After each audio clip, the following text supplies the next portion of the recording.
मुकुंद जी मुंबई से। राधे राधे, प्रणाम गुरुदेव। महाराज जी, अगर कोई आत्मा प्रेत योनि में भटक रही है तो उसकी मुक्ति के लिए हम क्या कर सकते हैं? श्रीमद् भागवत तो गरज रही है। श्रीमद् भागवत का सप्ताह पारायण करवाओ किसी भी विद्वान ब्राह्मण से जिसको भागवत उच्चारण का ज्ञान है, मूल पाठ करवा ले। मान लो विस्तृत रूप से नहीं है तो मूल पाठ की भेंट देकर और उसका संकल्प करवा कर पाठ करवा दे, उद्धार हो जाए। बिल्कुल ध्रुव सत्य। श्रीमद् भागवत सप्ताह तो गरज रही प्रेत योनि के उद्धार के लिए। बिल्कुल उसमें कोई परेशानी नहीं। अगर भागवत भी कराने की सामर्थ्य नहीं तो नाम जप करो, उसको प्रदान करो। नाम जप करके उसको भावना से करो तो भगवान तो देख रहे ना, नाम जप से उसका कल्याण हो जाएगा। समझ रहे जी। डॉक्टर निहारिका गौतम जी। महाराज जी, हम फिल्म बनाते हैं, साइकोलॉजिस्ट हैं। क्या बनाते? पिक्चर होती है ना महाराज जी, अच्छा। पिक्चरें बनाते हैं। ये इनका थोड़ा सा एक था। मैंने देखा है कि जब से बॉलीवुड मीडिया स्टार्ट हुआ है, जब से हमारे संतों का व्यक्तित्व नेगेटिव ही दिखाया जाता है, इसलिए हम हाँ, आज हमने भी एक प्रश्नकर्ता ने प्रश्न किया था कि हमारी जो नवयुवक पीढ़ी है वो बहुत बर्बाद हो रही है, इसका सुधार कैसे हो? तुमका कैसे होगा भाई? सुधार होने के जो कारण हैं उनको तो हम मलिन कर रहे हैं। शास्त्र और संत जन यही अध्यात्म को प्रकाशित करते हैं और अध्यात्म से ही सुधार होता है।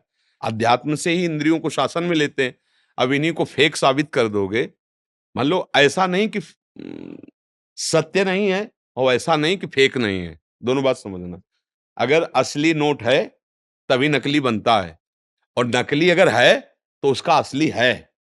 अगर नकली कोई है तो उसका असली है। दोनों रूप होते हैं। तो या तो आप दोनों रूप दिखाइए। आप फेक ही फेक अगर तो फिर ठीक नहीं रहेगा। ऐसा नहीं कि कोई संत वेश का दुरुपयोग नहीं करता, फेक रख करके उसका दुरुपयोग भी कर सकते, और ऐसा नहीं कि असली संत ही नहीं होते। भगवान की सृष्टि ऐसा नहीं है। अब जब दिखाया जाता है एकदम फेक ही फेक, तो जो नए बच्चे हैं उनको लगता है कि मतलब फ्रॉड ही है। तो फिर मतलब कैसे सुधार होगा समाज का?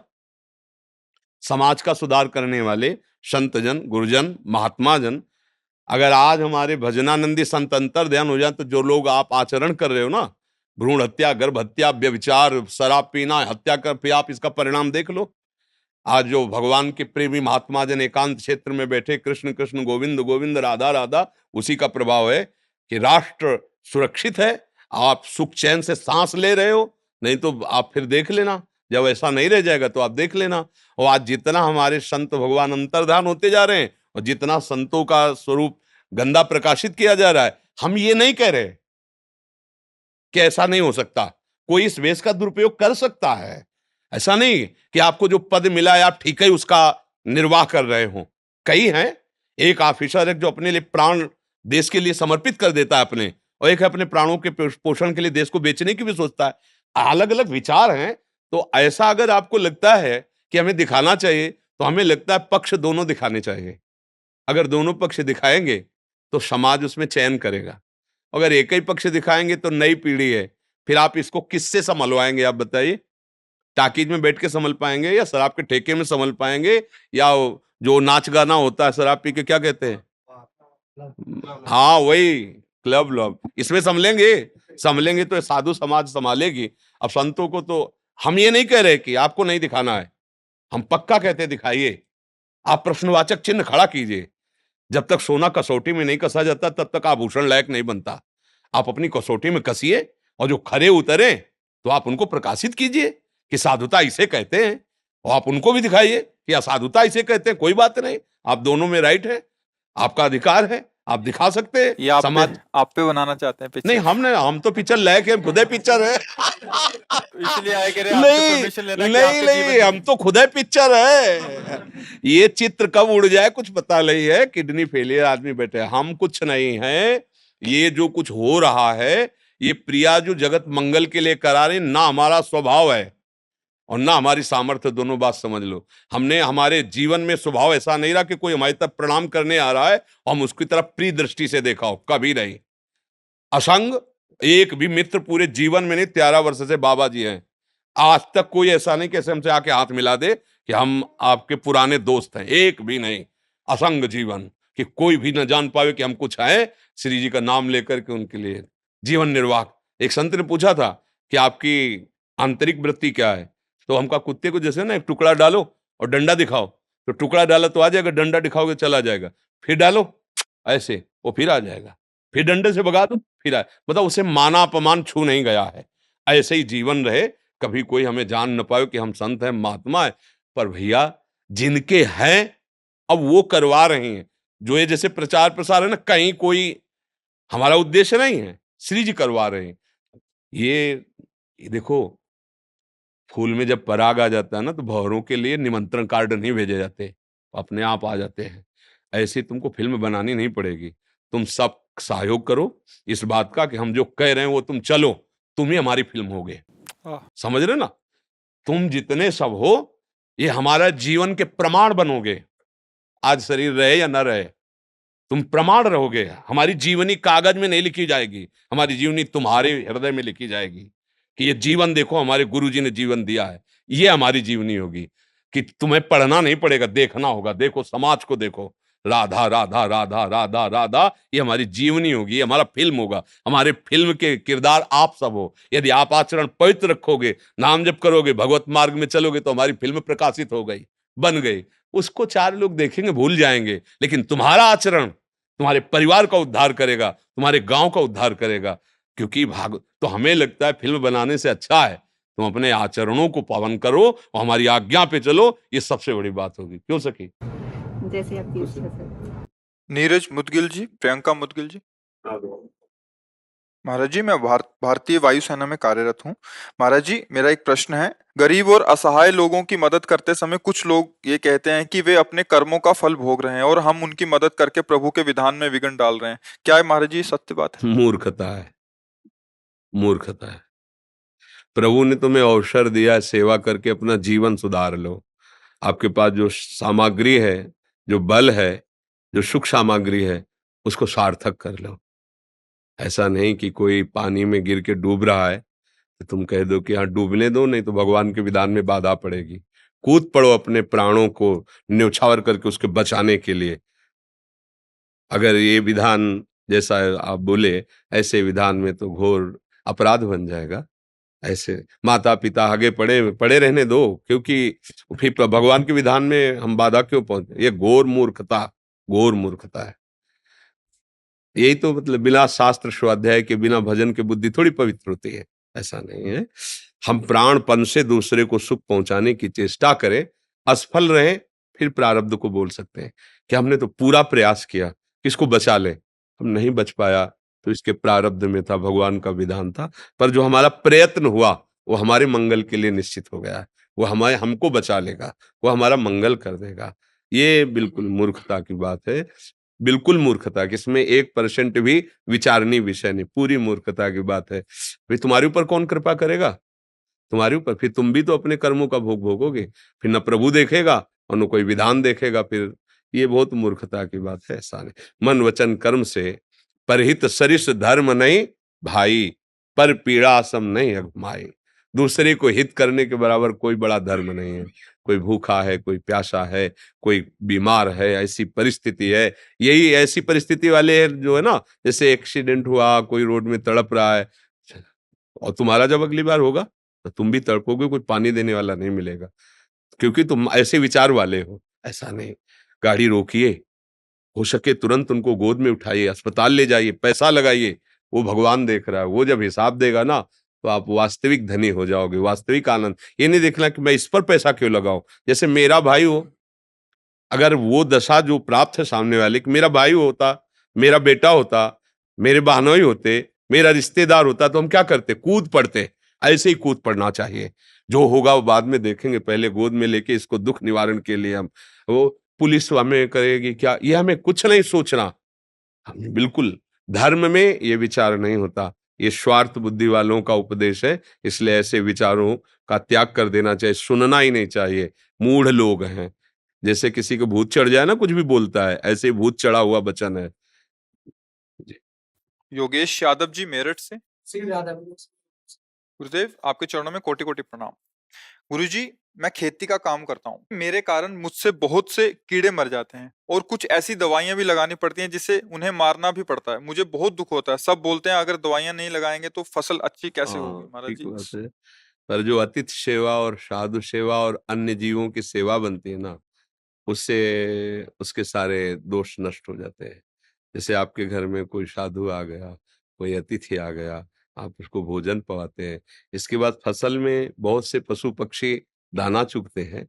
ऐसा नहीं है कि वो पूरी फसल आपको ही मिल जाती है। कुछ न कुछ पक्षी पशु जो उसमें तो उससे सुकृत बन जाते हैं। अतिथि सेवा से संपूर्ण पाप नष्ट हो जाते हैं गृहस्थ के। इसीलिए गृहस्थ में सबसे बड़ा जो सुकृत माना गया है वो अतिथि सेवा माना गया है। आए हुए कोई साधु महात्मा कोई भूखे भोजन पवा दिया, कोई ऐसे हैं कि जिनको आटा चाहिए थोड़ा आटा दे दिया, कोई मान लो अपनी सामर्थ्य के अनुसार ये जो दरवाजे पर आए हुए भिक्षुक जनों को दे दिया, उससे सारे उसके दुष्कृत नष्ट हो जाते हैं। वो जैसे अब सोहनी लगा रहे हैं, पोछा लगा रहे हैं, तो अनजाने में भी कुछ जीव मर जाते हैं उसमें। अब ये चेष्टा ऐसी है, अगर कोई कह दे बिल्कुल नहीं मरते तो ऐसा असंभव। सोहनी चाहे हम फूल झाड़ू ही क्यों ना लगा रहे हो, पर कोई न कोई जीव अंग भंग हो जाता, बहुत कोमल अंग होते हैं उनके।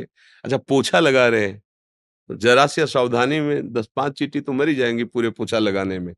अब ये गृह सेवाएं हैं। अब इन सेवाओं में जब कोई घर में संत महात्मा पधारता है और उनका चरणामृत डाला जाता है घर में धो के और उनको प्रसाद पकाया जाता है, सारे दुष्कृत नष्ट हो जाते हैं। इसीलिए तो गृहस्थ जन संतों से प्रार्थना करें आप हमारे घर पधारिए, आपकी चरण रज पड़े, आप थोड़ी जूठ पाएंगे, जूठन गिरेगी, हम पावन हो जाएंगे। तो ये अतिथि सेवा, साधु सेवा, गौ सेवा, पक्षी आदि की सेवा। पहले घर में जब रोटी बनती थी ना, तो उसमें से पहली रोटी गाय को निकाली जाती थी। ये बचपन में हमने देखा। फिर इसके बाद जो है एक रोटी के टुकड़े करके छत में फेंक दिए जाते थे, कौवा चिड़िया आदि पाएँगी। फिर घर के बाहर निकल कर के पिताश्री ऐसे देखते थे कोई साधु महात्मा को ऐसे पाने नहीं तो फिर लौट के आके प्रसाद पाते थे। ये गृहस्थ का धर्म है। अगर अपने दरवाजे पर कोई भूखा आ गया है, तो आप उसको भूखे मत जाने दीजिए, कुछ पवा दीजिए। घर में कुछ न कुछ होता ही है। अगर नहीं है तो 10 मिनट प्रार्थना करके उनको रोकिए, 2 रोटी बनाइए, सारे दुष्कृत नष्ट हो जाएँगे। इसीलिए कभी-कभी कहा जाता है कि आप संतों को जाओ, निमंत्रित करो, उनको बुलाओ। जैसे अब प्रायः संत धाम आदि में ही वास करने लगे क्योंकि कलिकाल की ऐसी चाल बन गई। तो अब क्या है कि फिर धाम आदि की यात्रा करो। जैसे प्रयाग चले गए, वृंदावन आ गए, किसी 1-2 साधु को कुछ पवा दिया, उनके चरण प्रणाम कर परिक्रमा की, ये सब नष्ट हो जाता है अपराध। ऐसा कोई शरीरधारी नहीं है जिससे शुभ न बनता हो और जिससे अशुभ न बनता हो, क्योंकि शरीर शुभ अशुभ दोनों से मिश्रित है।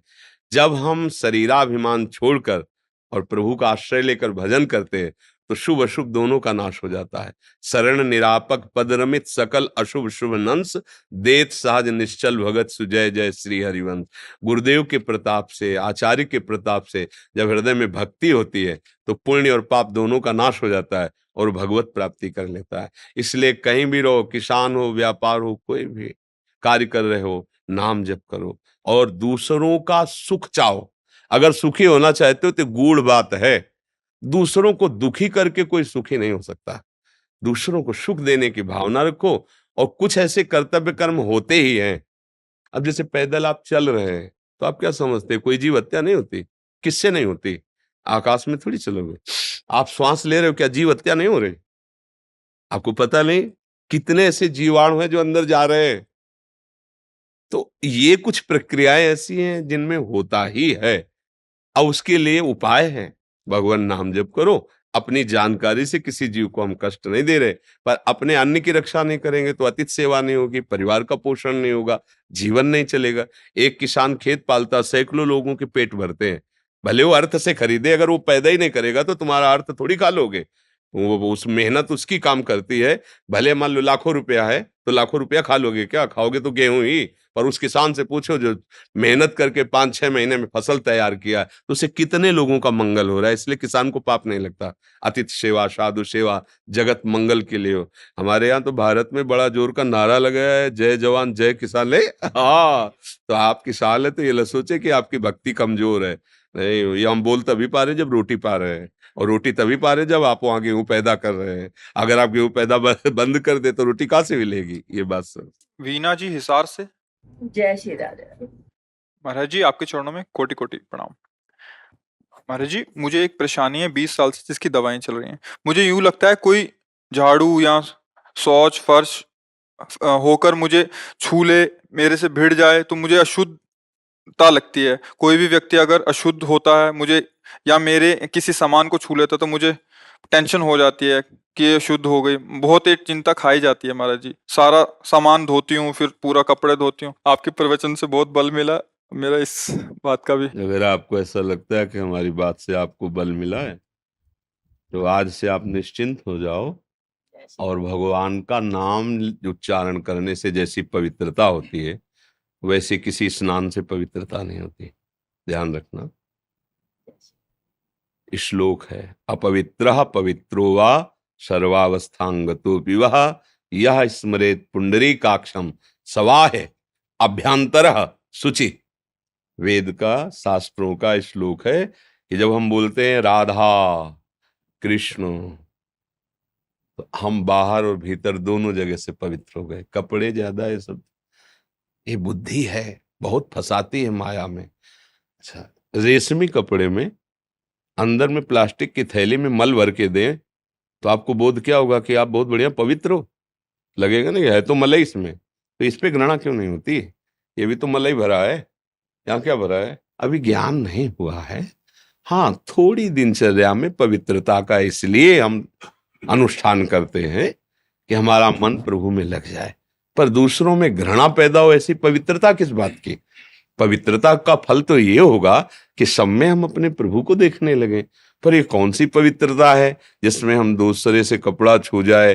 तुम सोहनी छू जाने की, सोहनी झाड़ू अपवित्र चीज थोड़ी होती है। सोहनी तो छाती से लगा के हम प्रणाम करते हैं कि वो जगह को पावन करती है जहां प्रभु पधारते हैं। घर को ठाकुर का मंदिर मानो तो घर में सोहनी लगा रहे हो, घर में पोछा लगा, वो सब पावन करने वाली चीज। हमारी क्या है, बुद्धि थोड़ा सांसारिकता में फंस जाती है। हम लोग वैसे परेशान किए कि चाहे ठंडी हो चाहे बरसात हो, सब कपड़े धोने, अगर छू गया कोई ऐसे ऐसे। ये सब मायाकृत बुद्धि है माता, इसका त्याग करो। जब तुम्हें ऐसा लगे मैं अपवित्र हूं तो जोर से बोलो जय जय श्री राधे, उसी समय पवित्र हो गए। शास्त्र प्रमाणित, ऐसा नहीं कि मनमानी करे भाई, तो शास्त्र प्रमाणित होना चाहिए ना। तो कह रहे अरविंदाक्ष प्रभु का भी नाम अरविंदाक्ष प्रियाजू भी, कमल नयन प्रियाजू भी है। अगर एक बार बोला राधा राधा कृष्ण कृष्ण, आप पवित्र हो गए, परम पवित्र, भीतर से भी और बाहर से भी। जल आदि में जो पवित्रता है, मिट्टी आदि में जो पवित्रता है, वो भगवान के द्वारा दी हुई है, लेकिन नाम में स्वाभाविक पवित्रता है। अहोवत सुपचतो गरीयान यज्जिभ्याग्ये वर्तते नाम तुभ्यम। बहुत गंदा आचरण वाला है। अब उसमें तो जो भाव बनता है उसमें लिखा है कि कुत्ते का मांस खाने वाला चांडाल। अहोवत सुपचतो गरीयान, वो बहुत बड़ा श्रेष्ठ माना जाएगा जब उसकी जिह्वा के अग्रभाग में भगवान का नाम होगा। अगर वो हर समय जपता है भगवान नाम, तो गरीयान, वो बड़ा श्रेष्ठ प्रणाम योग्य है। ऐसा भगवान ने दिखा भी दिया। राजसु यज्ञ में स्वपक्ष की पूजा करवा के वो भक्ति में मस्त। तो मुझे लगता है सच्ची पवित्रता तो भगवत भाव है, और वो है नहीं। दूसरों में हम अपवित्र भाव देखते हैं, तो मुझे लगता है अभी ठीक नहीं है, इसको हटा देना चाहिए। और राधा नाम पर विश्वास करो, प्रभु के नाम पर विश्वास करो, शौच आदि जाओ तो पवित्र हो जाओ। इसके बाद कोई छू गया तो ये भाव नहीं रखना कि मैं पवित्र हो गया। नाम उच्चारण कर रहे हैं, हम कैसे अपवित्र हो सकते हैं? अच्छा, हम ये देखते हैं कि आदमी अपवित्र है, जब हम ये देखते हैं कि इस मंदिर में भगवान बैठे तो हम परम पवित्र हो गए। भगवान ने मुझे छू लिया, मेरे भगवान सब में बैठे, कोई परेशानी नहीं। अपवित्रता और पवित्रता ये भी एक मानसिकता है। थोड़े दिन इसको निर्वाह करो, ये मानसिकता ठीक हो जाएगी। पवित्रता का सही फल है कि शरीर से संबंध हट जाए, सब में भगवत भाव दिखाई देने लगे, निरंतर नाम जप होने। ये कोई खास बात नहीं, थोड़ा आगे बढ़ने की जरूरत है। अब इसमें मानसिकता मत लगाओ, नहीं बुढ़ापा है नहा नहा के परेशान हो जाओगे। मन है, बुद्धि है, बहुत परेशान कर देता है। चतुर्वेदी जी, श्री राधे। महाराज जी, मैं एक आयुर्वेदिक चिकित्सक अधिकारी हूँ भरतपुर में। महाराज जी, मेरा एक प्रश्न है। कर्म मार्ग, भक्ति और ज्ञान मार्ग में विरोधाभास देखा जाता है, परंतु किस मार्ग में चलने से? किसने कहा? किसने कहा? विरोधाभास कहाँ है? विरोधाभास तो संसार में, परमार्थ में तो विरोध शब्द है ही नहीं। ज्ञान, भक्ति और कर्म, ये तो एक ही बात को कहा जा रहा है अनेक शब्दों में। देखो तुम्हें हम बताते हैं, हमें बताना विरोधाभास कहाँ है। जब हम परमार्थ में चलने की बात सोचते हैं तो सबसे पहले हमें सत और असत का ज्ञान करना होता है। हमें क्या त्यागना है और क्या स्वीकार करना है, समझ रहे ना? इसे शास्त्रीय ज्ञान कहते हैं, इसे वैराग्य भी कहते हैं। जब हम सत को जाना तो असत का त्याग किया।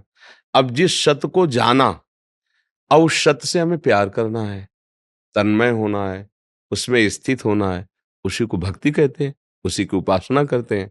उपासना वाणी से होती है, शरीर की चेष्टाओं से होती है, मन के संकल्प से होती है। अब जब उपासना करके सत वस्तु में हमारी स्थिति हो गई, तो हम ब्रह्म स्वरूप हो गए। ब्रह्मविद ब्रह्मैव भवति।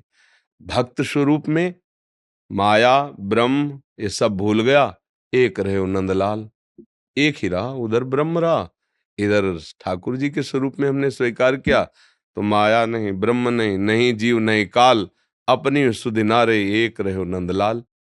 मुझे तो कोई भी विरोधाभास नहीं नजर। आपको आया क्या नजर विरोधाभास? जैसे प्रभु जी, जैसे ज्ञान नहीं है और कर्म करे जा रहे हैं, जैसे ये पंखा चल रहा है, इसको ज्ञान नहीं है कि मैं क्या कर रहा हूँ, मतलब ये तो बस चल ही जा रहा है, ये इसको पता पंखा चल रहा है, तुम कर पंखा थोड़ी हो। तुम तो विवेकवान हो, इसमें विवेक है क्या? इसका उदाहरण मत दो, इसका उदाहरण उससे नहीं लगे, बेमतलब मूर्खता वाली बात नहीं। पंखा और तुम में अंतर है। पंखा एक जड़ वस्तु है जिसको हम चलाते हैं, बिजली के पावर से ऑन ऑफ हम करते हैं। तो तुम पंखा थोड़ी हो, तुम तो विवेकवान व्यक्ति हो। अब उदाहरण दीजिए जिसके द्वारा कर्म होता है, तुम्हें समझाएं। अंतःकरण चतुष्टय होता है, मन, बुद्धि, चित्त और अहंकार। बुद्धि का कार्य होता है निश्चय करना, मन का कार्य होता है मनन करना, चित्त का कार्य होता है चिंतन करना, अहंकार का कार्य होता है क्रिया को स्वीकार करना, कर्ता भोक्ता भाव। ये मूल आत्मा की बात कह रहे हैं, अभी ज्ञानी की बात नहीं कर रहे हैं। अब हमें बुद्धि से निश्चय करना है कि किसे क्रिया विधान कहते हैं और किसे क्रिया निषेध कहते हैं। तस्मात् शास्त्रम प्रमाणम ते, कैसे जानोगे? तो सत्संग कीजिए, शास्त्र स्वाध्याय कीजिए, उससे पता चलेगा कि क्या कर्म करना चाहिए और क्या कर्म नहीं करना चाहिए। अब जब जान गए कि जो नहीं करना है उसका त्याग करना है और जो करना है उसकी उपासना करनी है, उसी में हमें अनुराग प्राप्त करना है, तो वही जो करना चाहिए उस कर्म को जब हम करते हैं तो हमारे अंदर का अहंकार निर्मल होता है। तब हमारा भाव खत्म हो जाता है कि मैं करता हूं। उसको दिखाई देता है कि तीनों गुणों के द्वारा गुणानुगुण वर्तन्ते मनुष्या पार्थ सर्वसा। अब वो उसके अंदर ज्ञान हुआ कि अभी तक जो मैं कर्म का कर्ता मानता रहा वो तो मैं हूं ही नहीं, ये तो हो रहा है। प्रकृति के तीन गुणों की प्रेरणा से, सात्विक राजसिक तामसिक गुण हो की प्रेरणा से कर्म हो रहा, मैं इसका दृष्टा हूं, मैं असंग हूं। अब वो ज्ञान में पहुंच रहा है, अब अपने स्वरूप में पहुंच रहा है। भक्त इसी को देखता है कि भगवान की कृपा, गुरुदेव की कृपा से मुझे सतमार्ग का ज्ञान हुआ। अब उन्हीं की कृपा से सतमार्ग का आश्रय लेकर आराधना करूं। मेरे में तो बल नहीं, अगर मैं करता होता तो पहले कर लेता। ये तो गुरु की कृपा। इसका भी अहंकार गलित हो गया। जहां अहंकार गलित हुआ, शुद्ध परमार्थ जागृत हो गया। अहंकार विमूढ़ आत्मा करता हमिति मन्यते, मैं ऐसा करता हूं, मैं ऐसा करूंगा, मैंने ऐसा किया, ये अहंकारी मूढ़ आत्मा का वचन है। इसमें विरोधभास कहाँ है? हमें विरोध बताओ। आपको लग रहा है विरोध? नहीं प्रभु जी। आप हमें बताइए। आप आए हो संशय निवृत्ति के लिए, तो आपके हृदय में कोई संशय नहीं रह जाना चाहिए इस विषय में। मतलब तीनों को लेके साथ में अपन चलें तो तीनों के साथ क्या भैया? जब हम आंख खोलते हैं, कुछ दृश्य देखते हैं, तो हमें एक एक आंख को थोड़ी आदेश देना पड़ता है। वो एक ही लक्ष्य होता है। लक्ष्य की तरफ चलो तो असत का त्याग, त्याग में जो अनुराग है, जिसे सत जाना, उसकी उपासना, तीनों बात एक ही तो है ना, अलग कहाँ है? अब उसे अलग अलग करके जो वर्णन किया जाता है वो बुद्धि का केवल खेल होता है। वो आंतरिक सिस्टम में नहीं होता है। सिस्टम में होगी तो एक ही बात है। हम बोल रहे हैं, आपको देख रहे हैं, हाथ चेष्टाएं कर रहे हैं, हम कुछ कर रहे हैं क्या? स्वाभाविक जहां जैसा जैसा हो रहा है ना, ऐसे ही बिल्कुल ये यंत्रवत चल रहा है। अब सब थोड़ा मतलब अभी आप मानसिक धरा पर बात कर रहे हैं, थोड़ा आध्यात्मिक धरा पर आइए, फिर उससे बात करो, फिर आगे चल करके कुछ कुछ हमें आज तक अलग नहीं लगा है, कुछ नहीं लगा, कोई संप्रदाय, कोई महापुरुष के वचन। वहां से जहां से वो बोल रहे हैं वहां खड़े हो जाओ, बड़े महापुरुषों की। तो आपको एक ही बात दिखाई दी, कुछ अंतर नहीं है, कुछ अंतर। हमें कहीं अंतर नहीं लगा। दोनों मार्ग के हम पथिक रहे हैं, ज्ञान मार्ग के काशी से और प्रेम मार्ग के वृंदावन के। दोनों दिव्य अपनी चरम सीमा का, अगर ज्ञान का तो बोध स्वरूप समुद्र है काशी विश्वनाथ भगवान का, और अगर प्रेम तो प्रेम समुद्र है वृंदावन। मुझे कहीं अलग नहीं लगा। आपको जब अलग लगे तो हमसे आके पूछ लेना कि यहाँ अलग लग रहा है, तो हम आपको बता देंगे। समझ में आ रहा है जी? महाराज जी, मेरा मन श्री जी कृपा से मानव हित में चिकित्सा कार्य करने में लगता है, परंतु भक्ति आप गुरुदेव के सानिध्य में रहकर करना चाहता हूँ। महाराज जी, ये दोनों चीज वही कैसे भक्ति हो संबंध है? जाएगी, बस यही बात है। वही भक्ति हो जाएगी। जब कोई मरीज आवे तो सबसे पहले सुने, प्राण प्यारे प्रभु दिखाई तो नहीं दे रहे, पर आप इस मंदिर में हो। जैसे हम अभी आपको भेजे, जाओ राधा वल्लभ मंदिर, तो आप पहली सीढ़ी को प्रणाम करोगे अगर श्रद्धालु हो। तो जब मंदिर में चढ़ते ना, वहां क्या है, वहां क्या है? बोले ये वो सीढ़ी है जहां से हम वहां तक पहुंचेंगे। समझ रहे हो? व्यक्ति का शरीर आया तुम्हारे सामने, वो सीढ़ी है जिसके हृदय मंदिर में भगवान विराजमान। अंदर से हाथ भले न जोड़ो, अंदर से। हाँ, बोलिए क्या बात? आपको प्रभु नहीं कहना है? हाँ, ये दवा लीजिए, ये ले। जितना आपको ज्ञान आयुर्वेद का मिला है, उसके अनुसार उसका स्वास्थ्य ठीक हो और अधिक से अधिक उसे सुख पहुँचे और उचित जो अर्थव्यवस्था, उससे उचित, ये आपकी भगवत सेवा हो जाएगी। ये आराधना बन जाएगी। मंदिर में बैठ के आराधना करना, वो भी एक आराधना है। और सब मंदिरों में बैठे भगवान की आराधना करना, तुम्हें तो बहुत बढ़िया अवसर मिला है। सैकड़ों रूपों में भगवान हरि आते हैं, आप उनको औषधि देकर मधुर वचन, देखो सबसे बड़ा क्या, आपको बिल्कुल चिंता नहीं कर, ये तो हमने सैकड़ों को ठीक किया है। आप बिल्कुल ठीक हो जाएंगे, औषधि बाद में, पहले आपके वचन। अच्छा, बहुत डॉक्टरों ने तो कहा नहीं नहीं बिल्कुल ठीक हो जाओगे, अरे आप ऐसे ठीक हो जाओ। अब क्या हुआ, औषधि जो करेगी सो करेगी, आपके वचन ने उसके हृदय में एक शीतलता, एक विश्वास, एक पवित्रता भर दी। ये सबसे बड़ी डॉक्टरी है, किसी के आत्मबल को बंधाना। हाँ, नहीं नहीं बिल्कुल कोई खास बात नहीं, ठीक हो जाओगे आप। हाँ, थोड़ा परहेज कीजिए, थोड़ा औषधि लीजिए, ऐसा आप विशेष इसका चिंतन मत कीजिए। आप ऐसे एक मधुर वाणी, उससे उसके जो अंदर बैठा हुआ भगवान है ना, वो देख रहा है, आप उसको लक्ष्य करके बात कर, हाँ ठीक है, आप तो सदैव ठीक ही हो प्रभु। ये शरीर कभी ठीक होगा ही नहीं, ये शरीर कभी ठीक नहीं होगा, कभी नहीं होगा, मरेगा। इसका क्रम है, रोज को रोज बिगड़ता ही जाता है। नहीं, बाल्यावस्था से देखो अभी तक बिगड़ ही रहा है, बिगड़ता चला जा रहा है, आगे और बिगड़ जाएगा और परिणाम इसका होगा कि एकदम छिन्न भिन्न हो जाएगा। पांचों तत्व तो अपने अपने में मिल जाएंगे, जल अग्नि वायु आकाश पृथ्वी सब अपने अपने मिल गए, और जो अविनाशी जीवात्मा है वो दूसरे शरीर में चला गया। अगर बात बना ले तो मुक्त हो गया, वो भगवान में लीन हो गया। तो आपके लिए तो बहुत बढ़िया उपासना है। अच्छा, जब मरीज नहीं आ रहे तो नाम जप कर रहे हैं, मरीज आए भगवान आए, कहना नहीं, ये व्यक्त नहीं किया जाता, वैसे ही बात करो जैसे बात करना है अपने स्वरूप में। वहां ठीक है, ऐसा ऐसा ऐसा कि एक आदमी 18 साल से डायलिसिस करा रहा था, वो बस ये सोच रहा था कब मरूं कब मरूं, और जब उसको हमारी बात सुनने को मिली ना तो आया, रो पड़ा, बोले अब मुझे कोई परवाह नहीं है, कोई परवाह नहीं, मेरी किडनी फेल है, डायलिसिस, अब मुझे कोई, क्या हुआ, क्या कोई औषधि मिल गई क्या? नहीं, वचन, वचन, अरे इनको डायलिसिस होता है, इनकी किडनी फेल, ये इतने स्वस्थ रहते हैं, मुझे भी प्रसन्न रहे। देखो स्वस्थता का तुम्हें रहस्य बताएं, दोनों किडनी खराब है, भारी कष्ट रहता है, लेकिन हम कभी कष्ट में नहीं रहते। हम श्री जी के चिंतन में, श्री जी के चरणों के आश्रय में और उनके बल से प्रसन्न रहे। तो आप देखो, आपको लग रहा है हम डायलिसिस में हैं? कल डायलिसिस हुआ था। डायलिसिस के बाद जो कष्ट होता है, वो वही जानता है जिसको डायलिसिस होता है। पूरी रात तड़पते रहते हैं। मतलब पानी पीना भी आंतों को बर्दाश्त नहीं होता जिस दिन डायलिसिस होता है। ऐसे, अभी कुछ खाए पिए नहीं, सुबह से चल रहे 1:30 बजे से दिनचर्या चल रही, कद 2 पौने 2 घंटे सत्संग ये सब, और अभी कब कितने लोग हमें पता नहीं, जितने होंगे सबको प्रसन्न करना, सबको संतुष्ट करना है, प्रश्न उत्तर करना है। इसके बाद 9:30 बजे के बाद यहाँ जाए, बीच में कुछ खाना-पीना नहीं। वहाँ जाएँगे, जो पाया सो फिर पढ़े, जहाँ लेटो तो फिर कष्ट। अगर इसको हम अभी चिंतन करें ना, तो अभी सैया पे मिलेंगे। हैं? तो हम कई बार कह चुके, किडनी भी सोचती बुरी जगह फँस गई होगा। इसलिए मस्त रहना सीखो, हम भगवान के अंश है, अविनाशी अंश है। हाँ, शरीर को लेकर के तो फिर कभी कोई सुखी हो ही नहीं पाया, और प्रभु को लेकर कभी कोई दुखी नहीं हुआ। अविनाशी के बच्चा है, अविनाशी के पास जाना है, क्या फ़र्क पड़ता है? जी। राजा प्रेम प्रकाशी जी, जयपुर से। राधे राधे श्री हरि। शेरविंश महाराज जी। महाराज जी, माता पिता की सेवा करने के बाद भी अगर अनुकूल व्यवहार नहीं हो तो पुत्र का क्या किसका? कर्तव्य होना किसका? चाहिए? माता-पिता का ना? हाँ, हम तो कई बार कहा है, सेवक को चाहिए कि स्वामी के व्यवहार से सेवा नहीं होती। स्वामी क्या व्यवहार कर रहा है हमें उससे नहीं लेना। हमारा क्या कर्तव्य स्वामी के प्रति बस इतना ध्यान रखना है। हमसे सेवा में चूक यही हो जाती है कि हम अपने सेव्य से अपनी अनुकूलता चाहते हैं कि वो दुलार करके बोले वाह बेटा तेरे जैसा बेटा तो भारत में नहीं है। चाहते ना? अब वो जब गाली देंगे, आप उनके कपड़े धो रहे हो, आप सेवा कर रहे हो, वो आपको गाली देंगे, आपके प्रतिकूल व्यवहार करेंगे। जो सेवा नहीं कर रहा हो सकता है उसका पक्ष ले लें और आपका विरोध करें, फिर आप सेवा करो, तो आपकी बात बन गई। देखो सेवा धर्म कठोर है, सेवा धर्म सेवक सुख चाहे और मान भिखारी, बोले बिल्कुल गलत बात है। व्यसनी धन और शुभगति व्यभिचारी, बोले बिल्कुल गलत बात है। हम सेवक हैं। आप क्या व्यवहार करते थे माँ के साथ जब आप छोटे थे और हक देते थे, लघुशंका कर देते थे?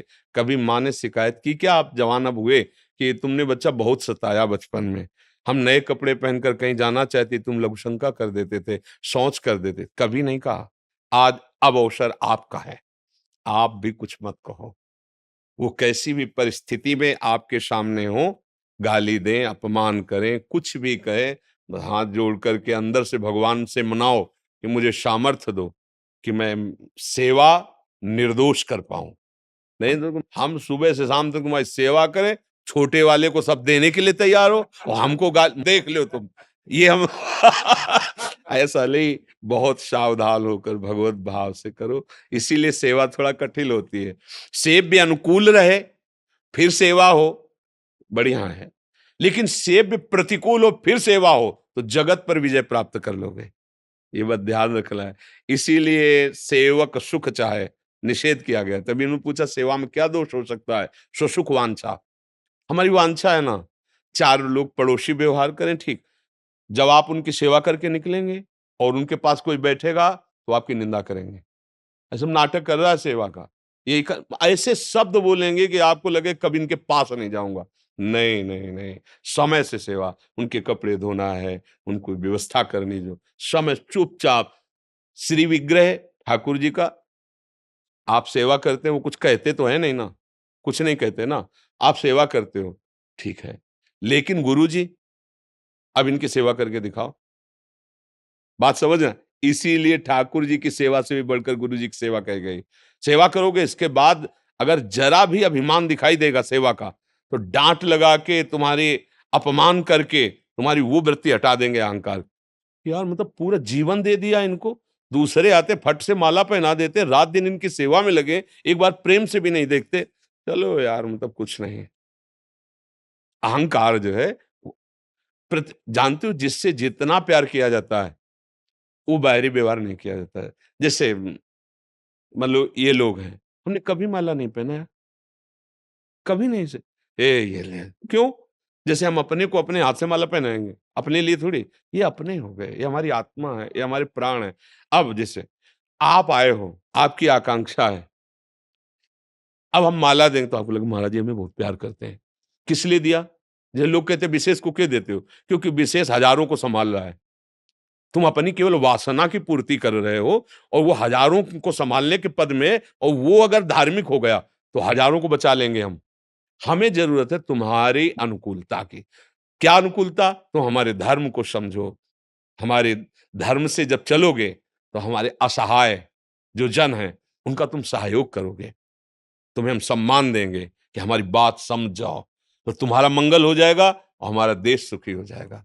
एक एक पद अधिकारी अपने अपने पद का ठीक से सदुपयोग करें तो हमारा पूरा देश मंगलमय हो जाएगा। सब अपने अपने अधिकार का ठीक से निर्णय करें। तो जैसे कोई कोई प्रश्न कर देते हैं कि उनको तो माला चुनरी पहना दी क्योंकि वो विशेष है, इसीलिए पहना दिया कि अगर वो धर्म से युक्त हो जाएंगे तो मतलब एक बड़ा पदाधिकारी है और वो हजारों को, अगर वो धर्म से चलेगा, उसको ये बात आ गई कि अधर्म से चलने पर पतन हो जाएगा, अब वो धर्म से, अब धर्म जो है वो सबको सुखी, उसको भी सुखी कर देगा और हमारी समाज को भी सुखी कर देगा। अपनापन जो प्यार होता है वो एक आंतरिक वृत्ति होती है।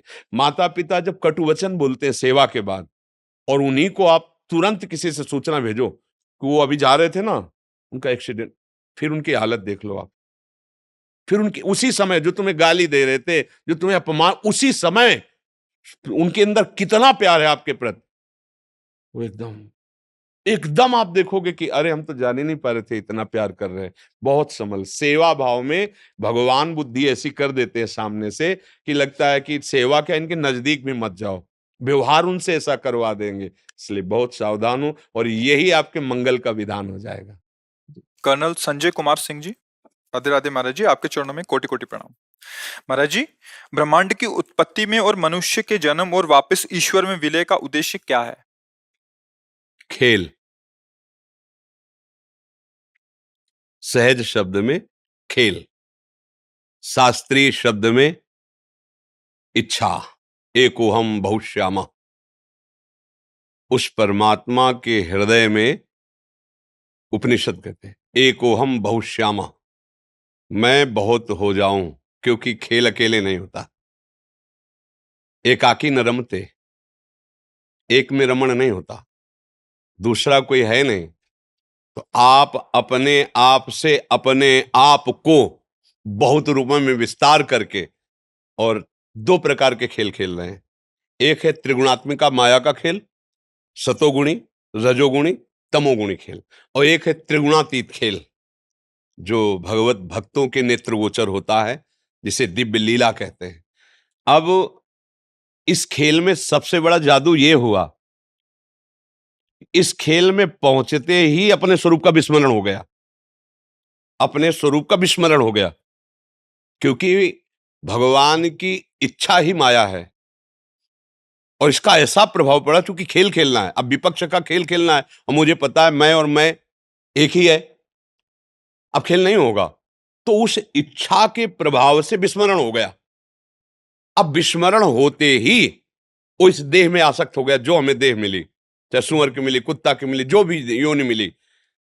अब उससे निकलने का उसमें चांस नहीं रह गया। खेल है, एक चांस रखा गया। 83,99,999 योनियों में जो 84 लाख पूर्ण होने की बाद वो मनुष्य योनि एक ही, इसमें विवेक संपन्न होकर आप अपने आप को निकाल लो। अब वो देह भाव ऐसा पुष्ट हो गया कि जहां देह हुआ तो अंदर ही इसको ज्ञान था, जब मां के गर्भ में था। भगवान कपिल देव जी ने वर्णन किया है भागवत में, एक बार मुझे जाने दो, अब मैं अपने को मुक्त करूंगा, मैं ऐसे दुख को नहीं झेल पाऊंगा, हे नाथ एक बार करुणा करो। बाहर हुआ तो कहां कहां कहां, बोले बच्चा हुआ है, आनंद मनाओ। वो रो रहा है कि वो दिव्य ज्ञान कहां गया, वो तेज कहां गया जो मैंने गर्भ में देखा था। भूमि परत भा ढाबर पानी, तिम जीवहि माया लपटानी। एक पॉइंट था जिससे हम निकल सकते थे, इस खेल से विजयी हो सकते थे। मनुष्य शरीर में आकर हम आसक्त हो गए। अब अपने को कर्ता और भोक्ता मान करके नाना प्रकार के मना कष्टान इंद्रियाणी प्रकृति स्थान कर सती, फिर उसी इच्छा में फंस गए। मनुष्य शरीर धारण करके प्रकृति की भोगने की फिर उसी इच्छा में फंस गए। अब लौटना है हमें, अगर खेल से उब गए हों तो हमें लौटना है। क्या अब लौटना कैसे हो सकता है? इस नाटक मंच पर तुम्हें जो रोल दिया गया है, बिल्कुल ईमानदारी से उस रोल को निभाइए और ये ध्यान कीजिए कि तुम सिर्फ नाटक कर रहे हो, तुम सत्य में वो नहीं हो जो नाटक कर रहे हो, नहीं हो। तुम पिछले में ऐसे नहीं थे, आगे में ऐसे नहीं रहोगे। वर्तमान में जो दिखाई दे रहे हो ये एक केवल झलक मात्र है। ना ये शरीर पूर्व में था, ना ये बाद में रहेगा, भविष्य में नहीं रहेगा। लेकिन तुम पूर्व में भी थे, वर्तमान में भी हो और भविष्य में भी हो। तो तुम कौन हो और ये शरीर कौन हो, इसका दोनों का विभाग। ये मायाकृत शरीर हमको जन्म लेते ही आसक्त कर लिया, मैं। अब हम सत्संग के द्वारा प्राप्त विवेक से इसको हटाते हैं, और जे ही हटाए तो सत्संग जो प्राप्त होता है संतों से, गुरुजनों से, शास्त्र से, गुरुवाणी से प्राप्त होता है। गुरुवाणी अर्थात भगवान के वचन, क्योंकि संतों में जो अवतरित होता है वचन, वो भगवान की ही जुठंत होती है, भगवान के वचन होते हैं। तो भगवान ने ही जनाया ना। किसको जनाया? आपको। क्या कि तुम कौन हो? तो क्या जान गए? तो जानत तुम्हें हो जाई, समझ गए ना? सोई जानई जेहि देहु जनाई, तो जानत तुम्हें हो। नारद जी ने भक्ति सूत्र में लिखा, तस्मिन तज्जने भेदा अभावात। प्रभु और प्रभु की भक्ति करने वाले भक्त में अभेद हो जाता है, क्योंकि वो अभेद था ही। ब्रह्म सूत्रों में ब्रह्मविद ब्रह्म ही भवति, जो ब्रह्म को जान लेता है वो क्या हो जाता है? ब्रह्म हो जाता है। ब्रह्म हो क्या जाता है? वो तो था, है, रहेगा, वो अविनाशी का स्वरूप है। जहां वो अविनाशी भागवत स्वरूप को प्राप्त हुआ, खत्म ये खेल। अब मिट गया। ये खेल है, सिर्फ खेल, गेम है, गेम, बड़ा खतरनाक गेम।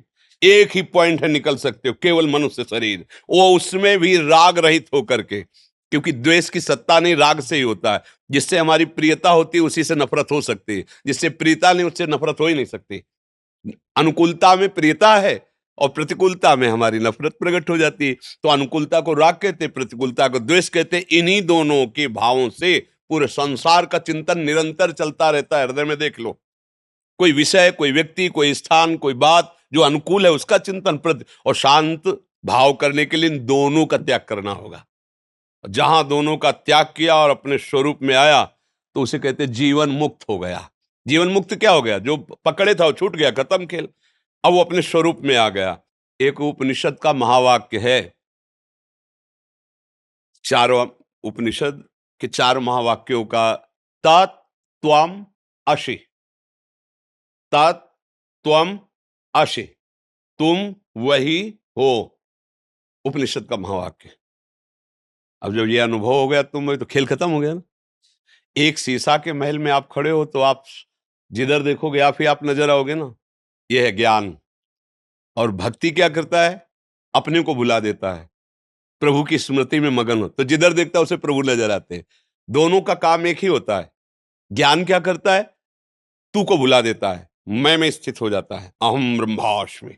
भक्ति क्या करता है? मैं को भुला देता है, तू में स्थित हो जाता है। तू मेरा प्राण, तू मेरा जीवन, तू मेरा प्रीतम। ब्रह्म नहीं, माया नहीं, नहीं जीव नहीं काल, अपनी शुद्ध नारी एक रहे नंदलाल। एकमात्र श्याम सुंदर, एकमात्र जित देखो तित। आ गई स्थिति, एक में आ गई ना। अनेक में खेल है और एक में खेल समाप्त है। अगर खेल में तुम राजी हो तो भोगो, अगर खेल समाप्त करना चाहते हो तो एक में आ जाओ। वो एक है, एको ब्रह्म हो, द्वितीयो नास्ति, दूसरा है ही नहीं। ईशावास्यमिदं सर्वम यत्किंचित् जगत्याम जगत, जितना तुम जगत देख रहे हो वो केवल ईश्वर ही है। यही तुम अनुभव कर लो, जीवन मुक्त हो जाओगे। वासना वासुदेवस्य वासितम भुवनत्रयम् सर्वभूत निवासोऽस्मि वासुदेव नमस्तुते। वासुदेव की ही वासना से वासित स्वयं वासुदेव ही तले रूपों में है, ऐसा तुम जान जाओ तो दुर्लभ महात्मा हो गए। बहुनाम जन्मनावंते ज्ञानवान माम प्रपद्यते वासुदेवा सर्वमित समात्मा सुदुर्लभा। सब जगह वही, तो यहां कौन है? सब समय वो है तो इस समय भी है, सब में है तो इसमें भी है, सब का है तो मेरा भी है। जो भाव लगा पावे, भाव लगा करके निकल जाए। ये नहीं तो ऐसा जंजाल फंसा है माया का, इतनी कोट पे कोट बंधन है कि निकल पाना बड़ा मुश्किल है। जैसे किसी राजधानी की सुरक्षा के लिए परकोटे लगाए जाते थे ना, ऐसे ही जीवन मुक्त अवस्था के लिए परकोटे हैं। मेरा ही स्वरूप सुंदर रख करके आ जाता है वो, और इतना फंसाव में फांस लेता कि मैं और तुम, मैं भोक्ता तुम भोग्य, फंस गया। मैं स्वामी तुम सेवक, फंस गया। मैं पिता तू पुत्र, फंस गया। जब पूर्ण ज्ञान हो जाएगा तो न मैं न तू, जो है वो है। बस खत्म, खेल खत्म। बस खेल इतने में ही चल रहा था, समझ रहे ना? ये एक खेल है बस। अब खेल क्यों है, अब इस पर प्रश्न नहीं किया जा सकता। प्रभु के हृदय में इच्छा क्यों प्रकट हुई, वो सर्वतंत्र स्वतंत्र है, उस पर प्रश्न नहीं हो सकता। अब हमारा प्रश्न है कि खेल से निकलूं कैसे। बस ये गेम है, फंस गया, निकल जाओ। द्वार है एक, और आ गए हो, उस द्वार पर आ गए हो। बस हमारी दशा ये है कि जैसे 84 दरवाजे का एक महल हो ना, और आंखों से अंधे हो और एक ही दरवाजा खुला है, तो ऐसे ही तो ढूंढेंगे ना। ऐसे ढूंढते हुए पहुंचे तो जो दरवाजा खुला था उसमें लग गई खुजली, तो दोनों हाथ से खुजलाने लगे, पैर आगे बढ़ गए। अब फिर हाथ आगे आ गए, फिर राउंड पे राउंड। ये खुजली है विषय वासना, दुर्वासना मम सदा परिकर्षयन्ति। ये दुर्वास, जहां खुला द्वार मिला, साधन धाम मोक्ष कर द्वारा, पाई न जे परलोक सम्हारा, सो परत दुख पावई ईश्वर धुन धुन पछताए, काल कर्म ईश्वर मिथ्या दोष लगाए। वो शब्द स्पर्श रूप रस गंध रूपी खुजली लगी, खुजलाने में वो द्वार निकल गया, पूरा जीवन निकल गया। अब फिर 83,99,999 योनियों में एक भी योनि ऐसी नहीं जो मुझे भगवत प्राप्ति करा सके। फिर समय बर्बाद हुआ, फिर जब मिला तब फिर पता नहीं वो खुजली रहेगी कि नहीं रहेगी। अब खुजली मिटाने का समय आ गया है।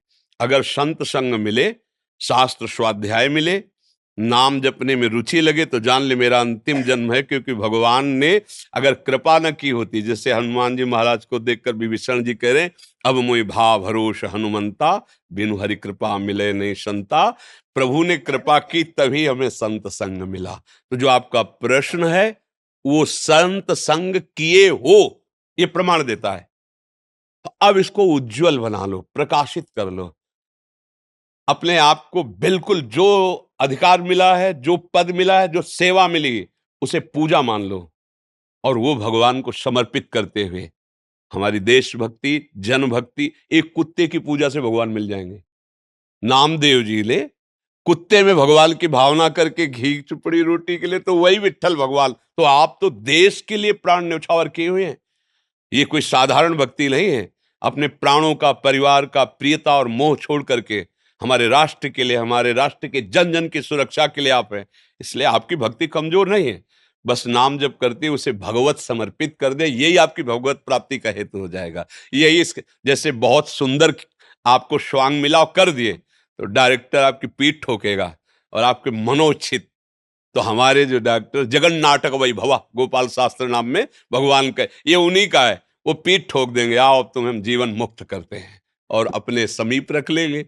जैसी भावना करोगे वैसा आपको सुख प्रदान कर देंगे। जी। अच्छा, आप इधर ही सेवारत है मथुरा में ही, तो आपका सत्संग सुन एक माला ला के आप और सखी को एक चुनरी श्री जी की प्रसादी ला कर, भाई श्री जी की प्रसादी है, संभाल के रखिए। हमारी लाडली जी की प्रसादी चुनरी है।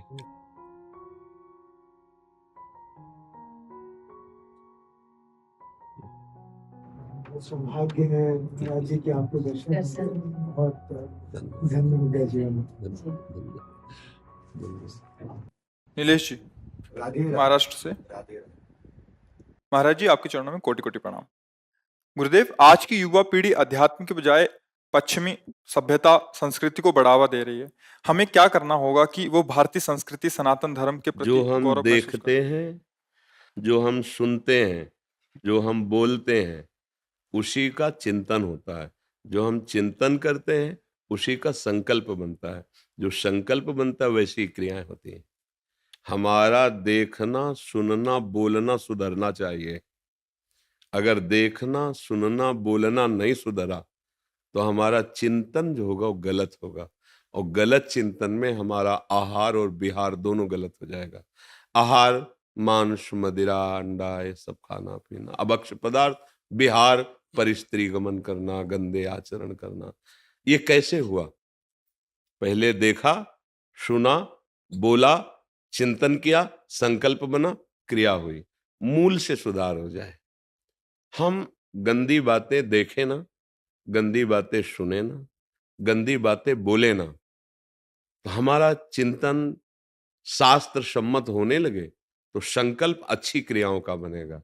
अब गलत संकल्प बन रहा है और कलयुग भगवान की कृपा से वैसे ही सहयोग मिलता चला जा रहा है। ये दोस्ती करना कोई निषेध नहीं है, लेकिन दोस्ती को व्यभिचार रूप दे देना, गंदा आचरण रूप दे देना, ये तो कहीं हमने आज तक नहीं पढ़ा कि एक दोस्त दूसरे के जीवन का नाश करे। हम कह रहे कि बच्चे बच्चियां परस्पर दोस्ती करें, कोई निषेध नहीं है। एक स्कूल में जब पढ़ते तो बच्चियां भी पढ़ती थी, बच्चे भाई बहन की तरह खेलते कूदते, स्कूल गए, पढ़ा लिखा, घर आ गए। आज का क्या चरित्र हो रहा है? देखना, सुनना, बोलना बिगड़ गया हमारा। हम बाहर का दृश्य देखने लगे, धर्म विरुद्ध आचरण। छोटे छोटे बच्चे, मन इंद्रियों पर काबू करने की बात तो बड़े बड़े साधकों में भी फिसलन होती है। वो तो जानते नहीं कि मन इंद्रियों को कैसे काबू किया जाता है। अब मोबाइल का जमाना है, जो चाहो सर्च करो, देखो, फिर वैसे ही वार्ता, फिर वैसे ही सुनना, उसके इतने बॉयफ्रेंड, उसके इतने गर्लफ्रेंड, और फिर वही चिंतन, वही आचरण। अब बदल गया जीवन। गंदा आहार, गंदा चिंतन। अब कभी सुधरने के चांस मुझे बिल्कुल नहीं दिखाई दे रहे। क्योंकि सुधरना तभी हो सकता है जब शास्त्र स्वाध्याय हो, सत्संग हो, अच्छे जनों का संग हो, हमारा चिंतन शास्त्र सम्मत, संत सम्मत हो, आचरण भागवतिक हो, व्यवहार में रहते हुए भी। अब उसे उपहास माना जाएगा। अगर बड़ा भाई घर में प्रवेश करता था और छोटे भाई की बहू सेवा में होती थी, ऐसे खास के तो वो इतना किए हुए, उसका वस्त्र भी ना, हमने सुना है माता वगैरह से कि देखो ये छोटे भाई की बहू है, कपड़ा भी नहीं छूना चाहिए, पाप लगता है। ऐसी शिक्षा जहां, वहां एक गर्लफ्रेंड बॉयफ्रेंड, वहां और एक चला है लिव इन रिलेशन। अब हम क्या इस पर बोले, क्या बोले? हम बोलने लायक नहीं रह गए, इस पर क्या बोले? जो हमारी धर्म की नींव है उसको तो नष्ट कर दिया गया।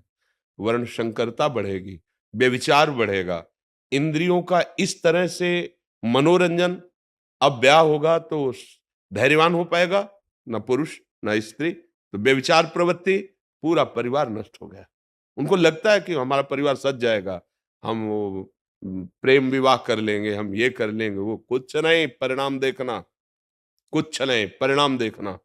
परिणाम शब्द है नाश, क्लेश, अशांति, दुख, हानि, इसके सिवा नहीं है। धर्म का मान नहीं हो रहा, धर्म शास्त्रों का स्वाध्याय नहीं हो रहा। अगर संत वाणी सुने भी तो क्यों में है।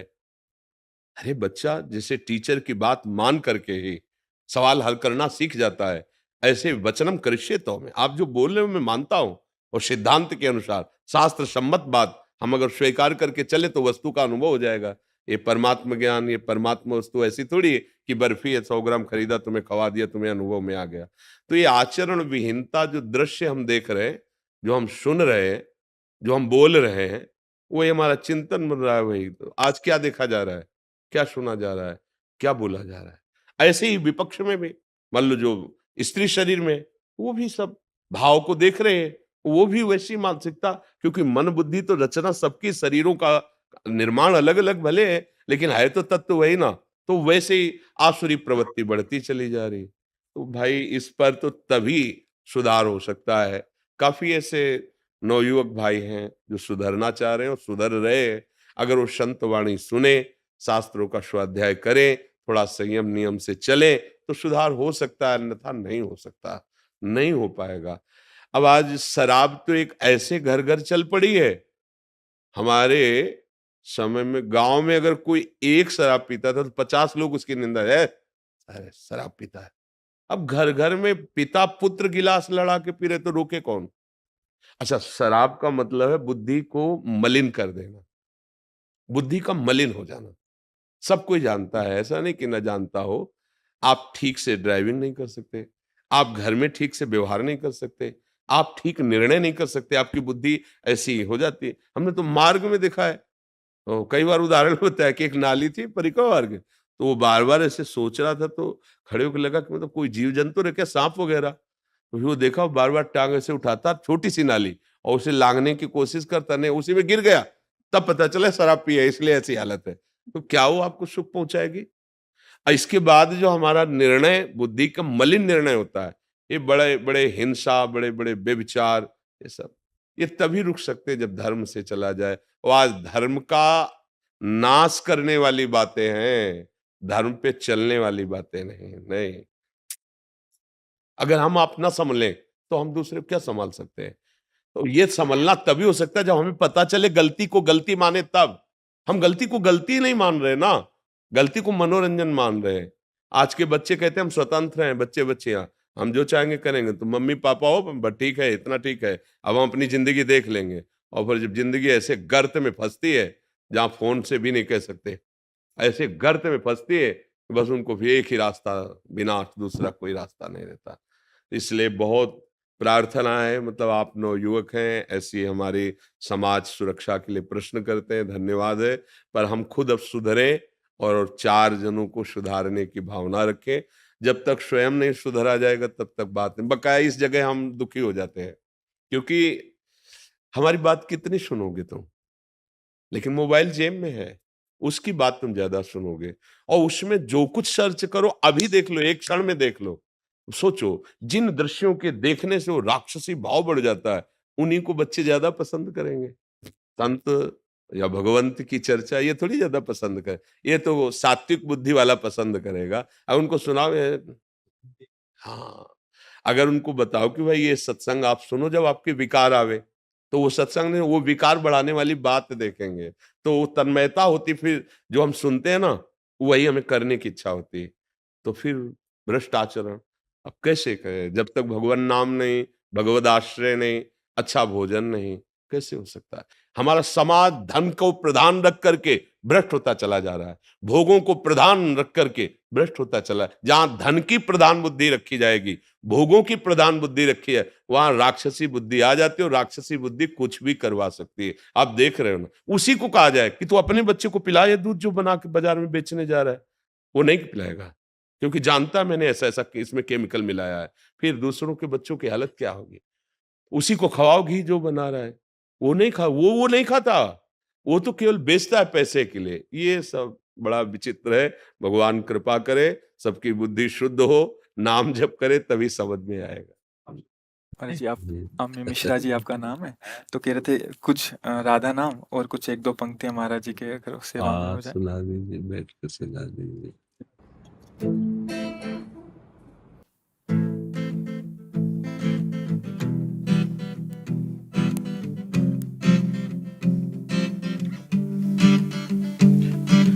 अंत में एक दिन रैन बसेरा उठ जाएगा साधु रे, बड़े जहाज भी तिनके जैसे डूबे पल में साधु रे, जितना भी है पास समय तू राम नाम भज साधु रे, बड़े भागमान उस तन मिलता व्यर्थ गवाना साधु रे, राधा राधा भज साधु रे, राधा राधा भज साधु रे, बड़े भागमान उस तन मिलता व्यर्थ गवाना साधु रे, राधा राधा भज साधु रे, राधा राधा भज साधु रे, बड़े भागमान उस तन मिलता व्यर्थ गवाना साधु रे, साधु रे, बड़े भागमान उस तन मिलता व्यर्थ गवाना साधु रे।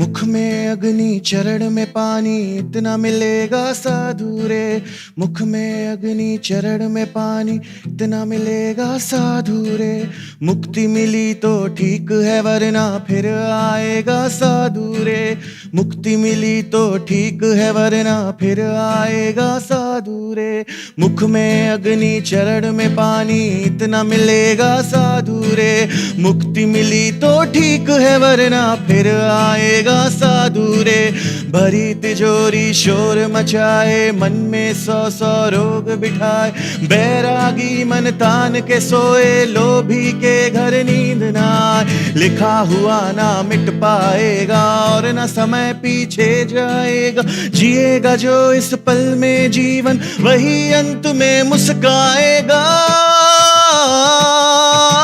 अंत में एक दिन रैन बसेरा उठ जाएगा साधु रे, बड़े भागमान उस तन मिलता व्यर्थ गवाना साधु रे, राधा राधा भज साधु रे, राधा राधा भज साधु रे, बड़े भागमान उस तन मिलता व्यर्थ गवाना साधु रे, साधु रे,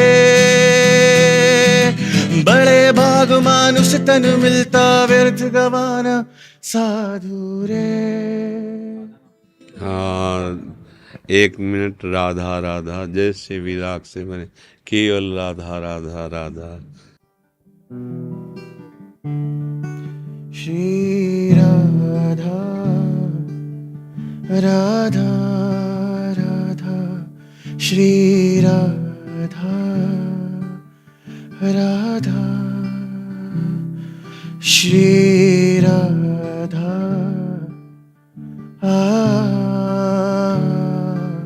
श्री राधा राधा राधा राधा राधा राधा राधा राधा राधा राधा राधा राधा राधा राधा, श्री राधा राधा राधा, श्री राधा राधा राधा, श्री राधा राधा राधा, राधा राधा राधा राधा, श्री राधा राधा, श्री राधा राधा, श्री राधा, श्री राधा, श्री राधा, श्री राधा।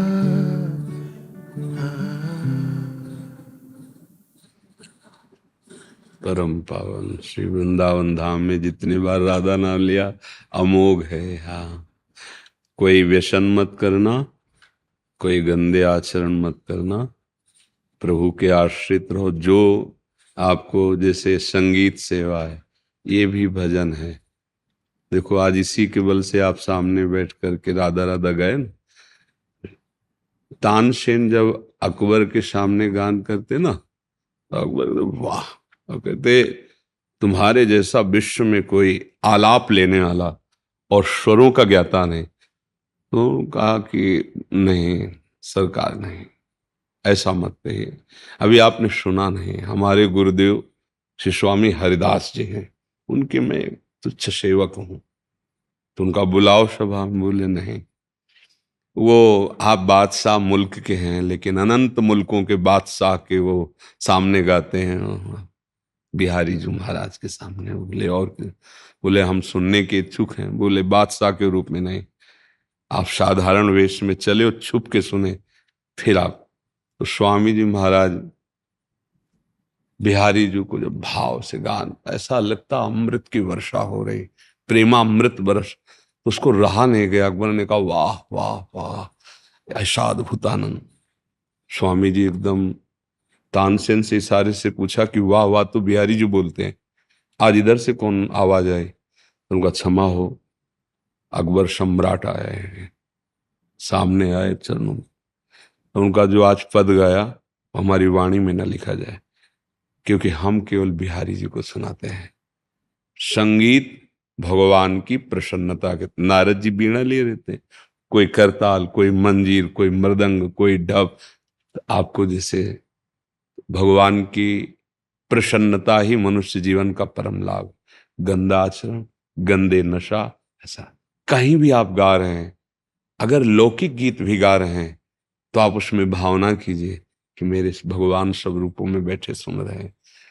साजन बलमा प्रीतम प्यारे वही हैं। अगर वो चले जाए तो कोई साजन नहीं, कोई प्रीतम नहीं, कोई प्यारा नहीं, है ना।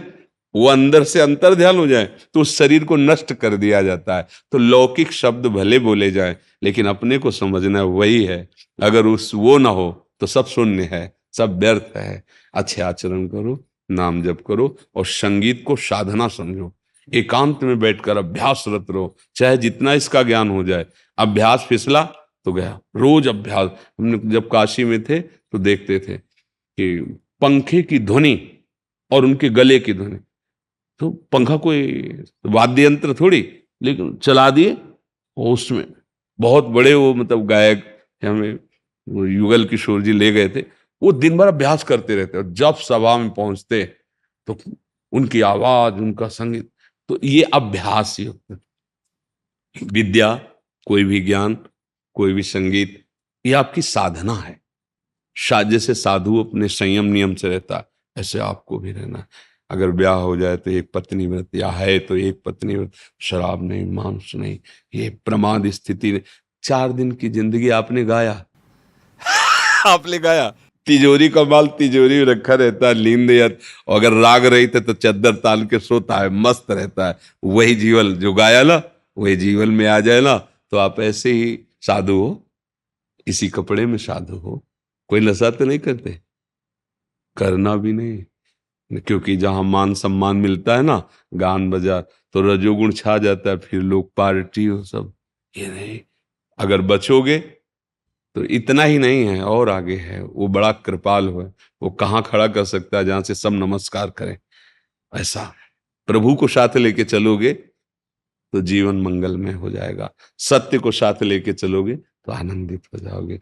भगवान की कृपा है आपके ऊपर, तब आप आए हैं, धाम आए हैं, आपसे वार्ता हो रही है। ये तो काहे को, बाबा जी से क्या मतलब है, ले, ये भगवान की कृपा। तो आप अच्छे बनो, ठीक है। श्री हरि, जय जय श्री हरि।